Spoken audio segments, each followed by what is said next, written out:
अस्सलाम वालेकुम नाज़रीन, मैं अब्दुल अजीम 7H न्यूज़ में आपका इस्तकबाल है। 26 जनवरी रिपब्लिक डे के मौके पर टीआरएस के जुबली हिल्स के एमएलए मागंती गोपीनाथ ने अपने हलके यूसुफगुड़ा अली नगर में तिरंगा लहराया। इस मौके पर दूसरे पार्टी कारकुन भी मौजूद थे।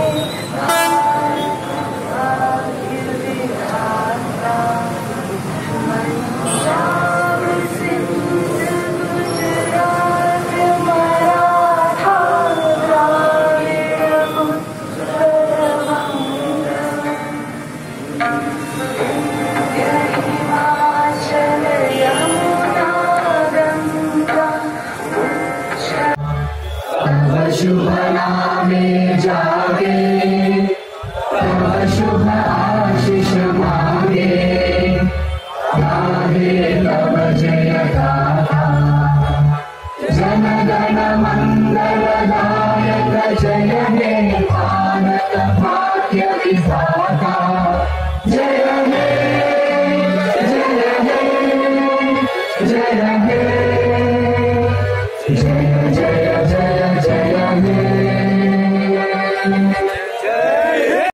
मुबारक रिश्ते, रिश्ता आपका, कोशिश हमारी। मुबारक रिश्ते ने हजारों रिश्तों को अंजाम दिया है। डॉक्टर, इंजीनियर, NRI और म्यारी रिश्तों के लिए राब्ता करिए। मुबारक रिश्ते, टोली चौकी, गहना ब्राइडल स्टोर के ऊपर। फोन 8121 खबर है शहर की, खबर है गाँव की, खबर है सारी दुनिया की। 7H न्यूज़ पसंद आए तो लाइक कीजिए, शेयर कीजिए और सब्सक्राइब करना ना भूलें। 7H news.